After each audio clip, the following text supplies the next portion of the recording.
qual é o espaço arquitetônico que deu origem à igreja? Olha, a igreja, ela é o resultado de uma reorganização, se vocês quiserem, de uma readaptação dos antigos prédios civis, das antigas arquiteturas civis do antigo Império Romano. Tá legal? Basicamente, a arquitetura, chama-se a Basílica do Tribunal. O que era uma Basílica do Tribunal? Era um prédio imenso, com uma grande espacialidade interna, onde havia ou ocorriam os julgamentos no antigo Império Romano. Eu vou tentar descrever uma basílica, porque efetivamente ela se transformara em igreja, não é isso? Chama-se Basílica do Tribunal. Ou a Basílica do Mercado. Sabe o mercado? Onde havia trocas, vendas de produtos e tal? Aquela Basílica de Mercado também, ela serviu como modelo para a igreja. Por uma razão muito simples, é que a igreja precisa de muito espaço. Eu volto a dizer, o culto cristão, ao contrário do culto greco-romano, é culto de multidão. Muitas pessoas participam, por exemplo, da missa, das orações. Então, você precisa de um prédio que tenha uma extraordinária espacialidade interna, tanto os mercados quanto os tribunais. Nos tribunais, nas basílicas de tribunais, descrevendo assim de uma maneira muito genérica as basílicas de tribunais existentes em Roma, existentes em toda a extensão do Império Romano, o espaço interno era mais ou menos dessa maneira ao qual eu vou me referir. Por exemplo, o cara vai participar de um julgamento em Roma. Bom, aí ele vai até a Basílica, chama-se Basílica do Tribunal.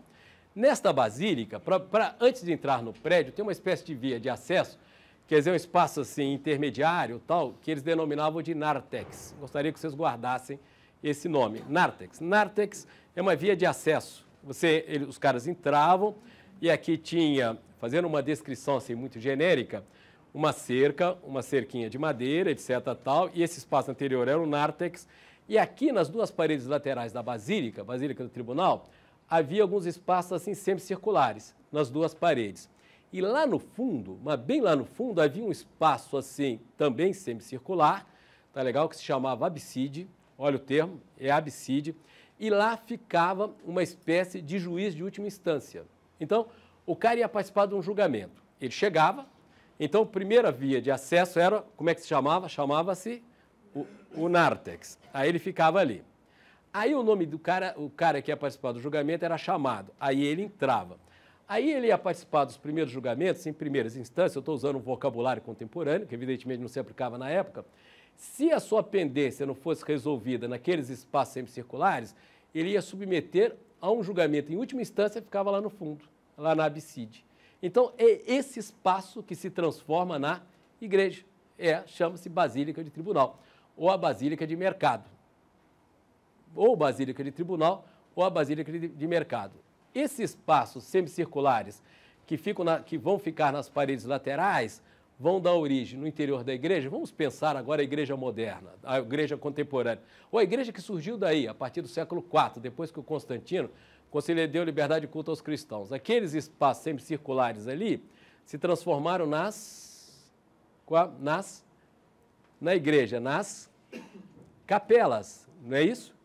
Aquele espaço lá no fundo semicircular, que é a abside, vai se transformar no quê? No altar. Lá tem um altar. Logo, esse espaço interno, ele vai ser dividido em uma série de naves. Tem aqui um croquis de uma igreja, do século IV. Vejam bem, olha, tá vendo? Esse aqui é uma reorganização da antiga basílica num templo cristão. Então, aquele espaço interno, ele foi dividido em uma série de naves. O que significa a palavra nave? Nave significa navio. Então, você tem uma nave central e aqui você tem as naves laterais, que são chamadas de baixos lados. Elas são mais baixas, elas estão efetivamente no mesmo nível, elas são mais baixas, está vendo ali na parte exterior. Por que elas são mais baixas? Porque aqui, olha, sobre a nave central, abrem-se janelas, e essas janelas iluminam a nave central. Essas janelas estão sobre as naves laterais, sobre os baixos lados. Essas janelas aqui envidraçadas, elas são chamadas de clerestório. Então, a iluminação da nave central, ela se dá sobre as naves laterais. Então, é isso. Então, o espaço interno foi dividido em nave, e nave é um termo que significa navio. tá legal? A basílica, ela se transformou em igreja, com a divisão das naves. No caso específico, essa igreja ela tem 5 naves, mas as naves terão uma tendência a serem reduzidas a 3 naves. É claro que esse espaço interno, ele é altamente hierarquizado. Há espaços no interior dessa igreja que são mais importantes do que outros, não há? Qual é o espaço mais importante no interior de uma igreja? Qual é aquele que se distingue, que é o mais essencial? É o altar. Mas o altar fica naquele espaço lá no fundo, semicircular, que se chamava abside. Vejam que a abside, ela é antecedida por uma espécie de arco triunfal. Vocês se lembram do Arco do Triunfo, que aparece em Roma, tal, e que sempre que o general vitorioso de Roma, ele voltava à capital e desfilava nas ruas, ele passava no interior desses arcos do triunfo. Pois bem, o Arco do Triunfo, ele se transfere para dentro da igreja e ele antecede a abside, que é o espaço do altar. A nave central, ela é mais importante do que as naves colaterais. Tanto que, a princípio, a nave central ela era reservada aos sacerdotes. A nave da direita aos homens e a da esquerda às mulheres. Quer dizer, havia efetivamente essa separação. Então, há espaços de diferentes valores. Quer dizer, você tem uma hierarquia dos espaços no interior da igreja. Então, a nave central ela é mais importante. A abside, sem dúvida alguma, é onde o culto efetivamente é oficiado. E depois, quando, na realidade, eles acrescentam uma cúpula à igreja, os espaços que ficam no interior da cúpula também, eles se distinguem, eles se tornam mais importantes. Então, você tem no interior da igreja espaços com diferentes valores. Agora, por que isso é importante? É importante porque a hierarquia cristã, ela vai se ajustar aos diferentes valores que caracterizam o espaço interno da igreja. Por exemplo, aonde será representada a figura de Cristo? Qual é o espaço em que Cristo deve ser representado? Ou você vai representar na abside, que é efetivamente o altar. Ou então no centro da cúpula, sabe? A cúpula central, tal, você representa Cristo justamente no centro da cúpula. À medida que você vai afastando de Cristo, você são representadas as outras figuras do cristianismo. Cristo no centro, nos pendentes, por exemplo, da cúpula, os 4 evangelistas, tal. Ou lá o Cristo Todo-Poderoso, por exemplo, o Cristo Pantocrator no altar, na abside. Então, como há diferentes valores no espaço interno arquitetônico, você pode ajustar os diferentes valores do cristianismo. Cristo, ele é mais fundamental que os santos, então ele vai ocupar a Virgem Maria. Por exemplo, você pode representar a Virgem novamente na abside, novamente no altar. Mas o que é essencial, e aí que está justamente a importância da medida tomada no final do século VI pelo Papa Gregório Magno, é que a própria configuração espacial da igreja permite que ela seja utilizada de uma maneira didática. Por exemplo, esse é um croquis de uma igreja, efetivamente do século IV, mas as igrejas tenderam às 3 naves. Quer dizer, é a igreja de muitas naves, elas permanecem, então, mas uma tendência tem as 3 naves, quer dizer, a nave central, iluminada pelo clerestório, e os baixos lados, que são as naves laterais. É claro, que no momento que o fiel entra na igreja, nas paredes laterais, você pode-se começar a relatar a história do cristianismo. Olha, eu vou citar assim, apenas como exemplo. O fiel entra e aqui é representado o nascimento de Cristo, ali a fuga para o Egito, ali os primeiros milagres de Cristo. Você vai contando a história, é uma narrativa, vai contando, tal, vai mostrando efetivamente a história de Cristo. Aí Cristo entra em Jerusalém, aí o martírio de Cristo, a crucificação, e aí lá na abside, no altar, antecedido por um arco triunfal. Eu vou insistir na ideia do arco do triunfo, que você tem justamente no altar, abrindo o altar, você tem o arco do triunfo. Lá você representa o Cristo Todo-Poderoso. Quer dizer, o Todo-Poderoso é o Cristo Pantocrator. Então você conta história, você tem uma narrativa.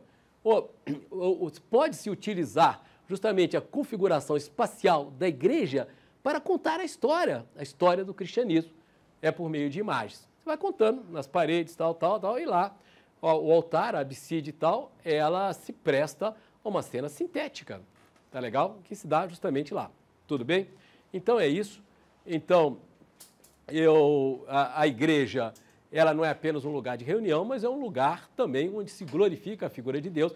Por isso as igrejas, elas também vão ser magnificamente decoradas internamente, tá certo? Bom, o que ocorre, deixando um pouco a Europa Ocidental e passando agora para o Império Bizantino, para se entender o Império Bizantino também é uma última informação histórica. Não sei se é a última ou é a primeira, mas de qualquer maneira eu queria insistir num aspecto na natureza política do Império Bizantino, que é o Império Romano do Oriente, no qual havia uma associação entre o poder religioso e o poder político. Tá uma associação estreita, uma aliança entre a igreja, que é o cristianismo, tal, e o império, uma política típica de césaropapismo.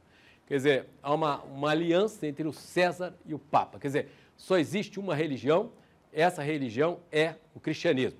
E só existe um poder, que é o poder do Basileus, era o nome que se dava ao imperador romano do Oriente. Então, uma associação e um apoio mútuo e uma aproximação entre duas instituições formidáveis, extremamente poderosas, que é a instituição da igreja, vitoriosa, porque ela está efetivamente associada ao império, no Oriente, no Império Bizantino, e o poder imperial, tá certo? Isso realmente tem uma decorrência artística, é que a arte bizantina, ela estará submetida a dois poderes extraordinários, a duas instituições vitoriosas, extremamente poderosas, que é a instituição cristã e a instituição imperial.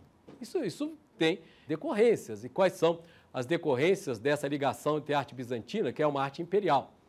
É uma arte da instituição cristã, é uma arte da hierarquia cristã. E quais são as decorrências disso? Há várias. Primeiro, uma assuntuosidade, é uma arte realmente de muita pompa, que exige reverência. Eu acho que não existe nenhuma manifestação artística mais distante do barroco que a arte bizantina. É porque a arte do barroco sempre representa o Cristo sofredor, não é isso? Não é a ideia do sofredor? Não está um princípio catártico no barroco? A gente não tem efetivamente que se identificar com o sofrimento de Cristo? Tal. A arte bizantina, ela não representa o sofrimento de Cristo. Ela pode representar Cristo crucificado. Mesmo assim, será um Cristo glorioso, não sofredor, porque ela está ligada ao império. Você tem uma visão dignificada das figuras religiosas. Raramente eles representam o Cristo crucificado. Então, como será a representação do Cristo na arte bizantina? O Cristo vai ser representado como imperador, né? Como eu disse para vocês, como Pantocrator, como o Todo-Poderoso. A Virgem Maria é como imperatriz. Tal. É uma arte ligada ao império e também ligada a uma instituição vitoriosa, como eu estava dizendo, que é efetivamente a Igreja Católica. Então tem esse momento de grande solenidade da arte bizantina, quer dizer, porque ela é vinculada ao Império Romano, ali ao Império Romano do Oriente. Mas é claro que, além da presença política, alguns princípios cristãos que vão determinar a arte bizantina, que estarão presentes na arte bizantina. E que princípios são esses? Olha, eu gostaria de ver as imagens, é muito mais fácil a gente falar vendo as imagens, mas eu gostaria de apresentar só 2 ou 3 traços característicos da pintura bizantina, da arte bizantina, e depois discutir mais detalhadamente aí as figuras tanto presentes nos mosaicos e nos ícones, já que os ícones são as pinturas sobre madeira. O primeiro traço, sem dúvida, da arte bizantina é uma certa diluição da matéria. E aí há um princípio cristão por trás disso. As figuras serão representadas, as figuras serão bidimensionais. Você não tem a sugestão do modelado. Quer dizer, eles não vão modelar jamais. Eles vão usar cores esplendentes, toda uma relação vinculada à luz, essas cores são simbólicas, elas são extremamente regradas, quer dizer, um artista, ele não pode utilizar indistintamente as cores, elas não são cores naturais, são cores simbólicas e pré-determinadas. Pré-determinadas por quem? Pré-determinadas por essas duas instituições, pré-determinadas pelo Império e pré-determinadas pela Igreja. Por exemplo, citar 2 ou 3 exemplos. O dourado deve ser utilizado para o céu. O dourado, os ícones, por exemplo, aquele dourado que está justamente no fundo, aquele é ouro. são folhas de ouro, ou então pigmentos de ouro. São habitualmente folhas de ouro sobre madeira. E você utiliza o dourado para o céu. Essa é uma exigência, é um cânon, aquela palavra grega que quer dizer regra. É um cânon, você tem que utilizar o dourado para o fundo. Por quê? Por que razão? É porque a maior riqueza da Terra, o que se considera a maior riqueza do mundo terreno, é o ouro. Se você representa o céu como ouro, isso tem um significado. É um significado simbólico. Significa que a maior riqueza que o homem pode alcançar é o céu e, portanto, a salvação. Então, você utiliza o ouro para a representação celestial ou para a representação do céu. O azul é sempre celestial. Ele pode ser utilizado no manto da Virgem.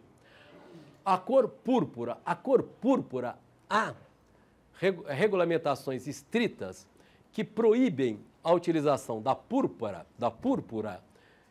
fora dos mantos imperiais, do imperador, da imperatriz, o manto de Cristo ou da Virgem Maria. Você só pode utilizar a púrpura nessas circunstâncias. O branco, qual é o significado do branco? O branco significa ressurreição. O verde é a renovação espiritual. Então é uma arte canônica, ela tem regras. Um artista, ele não tem a mínima liberdade nas suas composições, ele é obrigado, efetivamente, a cumprir essas regras. Quer dizer, as cores não são nunca naturais, elas são cores simbólicas e são regradas. Ela é uma arte canônica. As figuras são bidimensionais. Não há representação da espacialidade. Você não pode imaginar que a santidade absoluta, a Virgem ou Cristo, etc., tal, possam participar da contingência material do espaço e nem do tempo. Portanto, as figuras são imóveis, porque se elas se movimentassem, elas estariam representando a temporalidade.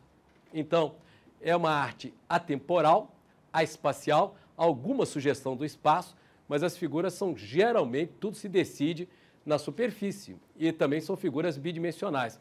E como eu disse que elas têm uma vinculação estrita e estreita com o Império, com duas instituições vitoriosas, é uma arte extremamente solene. Há uma solenidade, é uma arte muito ligada à pompa imperial, tal. Nós nos colocamos na frente de um ícone bizantino, de um mosaico bizantino, como se nós estivéssemos na sala do imperador que por alguma razão nos concedeu uma audiência.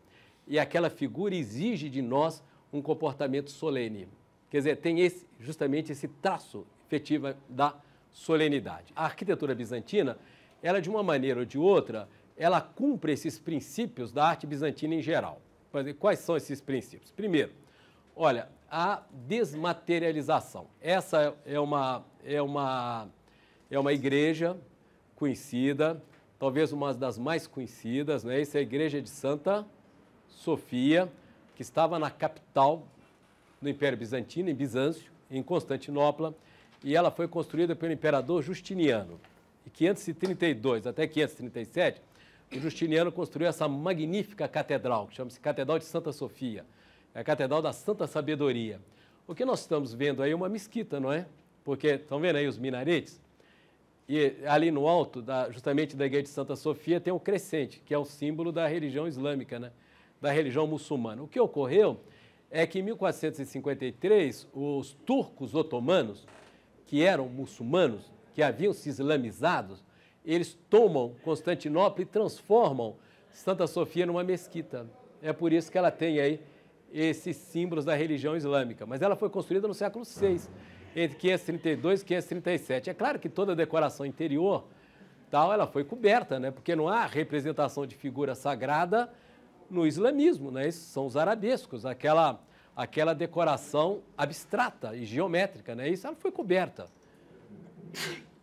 Isso que nós estamos vendo é a adaptação de um antigo templo cristão em mesquita. Atualmente ela também não é mesquita, ela é museu.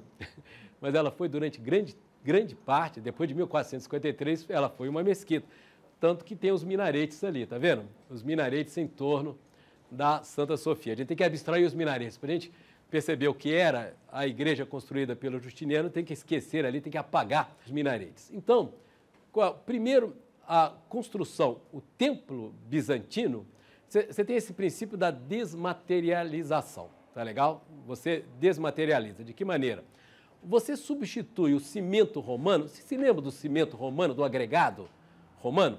Você substitui o cimento romano por um material extremamente leve, que é o tijolo, extremamente simples e leve. Ele é leve, ele é menos matérico, quer dizer que a expressão matérica talvez não existe, mas eu estou criando um neologismo. É que assim, eu e o Guimarães Rosa, não o Guimarães Rosa e eu, né? Eu e o Guimarães Rosa criamos neologismo. Então ela é menos matérica, o tijolo é menos matérico que o concreto, que é aquele agregado romano, ele é mais leve, ele é mais simples. Então você tem uma desmaterialização, justamente na utilização do material leve para a construção do templo. Você constrói o templo de tijolo. Os templos bizantinos serão construídos de tijolos e serão extremamente simples. Franciscanos, avant la lettre, São Francisco só aparece no século XIII, mas franciscanos é só a parte externa. Ele é de uma simplicidade absoluta, como deveria ser para uma arte cristã. Ocorre, então, a igreja de Santa Sofia, ela é construída de tijolo, tá vendo? Na parte externa, tal, ela é extremamente simples. Como o tijolo é um material muito leve, você pode fazer aberturas em tijolo, pode abrir janelas no tijolo. Então, o espaço interno, ele é inundado de luz, porque ela tem muitas janelas, você pode abrir, porque não é o concreto romano, não é uma construção em pedra. Quer dizer, ela não é muito pesada, tal, ela não existe muita sustentação. Então é possível a abertura de janelas, e essa é uma característica, efetivamente, do templo bizantino. Além disso, há na igreja bizantina uma contradição entre a singeleza, se vocês quiserem, a aparência de pobreza. Ela é toda decorada com mármores. A igreja de Santa Sofia, inclusive, utiliza mármores de diversas cores que o Justiniano determinou que fossem trazidos da África e mosaicos no chão, nas paredes. Isso não existe mais, eu volto a dizer, porque ela se transformou em mesquita e toda essa decoração bizantina foi coberta, tá certo? Mas, de qualquer maneira, você tem uma oposição entre o exterior singelo, simples, desmaterializado, e o interior fulgurante, feérico, não sei qual é a expressão que se poderia usar, hein? Deslumbrante, tal. Temos que imaginar a luz entrando e pegando no ouro, nas decorações de ouro, dos mosaicos, sabe os mosaicos feitos com aqueles cubos, cubinhos de vidro, etc., tal, de pedras preciosas? É um mosaico muito bizantino, não é isso? Então a luz entra e bate, então você tem um magnífico palácio divino. Olha, eu vou resumir a arte bizantina em uma frase. Eu sei que é muita pretensão, é que os gregos antigos chamavam de híbris, que era o que causava tragédia. O personagem trágico, ele sempre incorria no excesso. Eu vou incorrer no excesso e vou resumir o que é a arte bizantina numa frase, se é que é possível. Olha, a arte bizantina, ela não tinha por finalidade, não tem por finalidade representar o sofrimento de Cristo. Ela tem por objetivo abrir aos olhos dos fiéis os esplendores do mundo celestial. Sabe como é que ela ensina o cristianismo? Mostrando como é magnífico, como é maravilhoso o mundo celestial. E aonde esse mundo celestial é representado? Ele é representado no interior das igrejas. Então você tem um jogo de oposição entre a singeleza da parte externa, que é efetivamente o tijolo, e a magnífica decoração interior.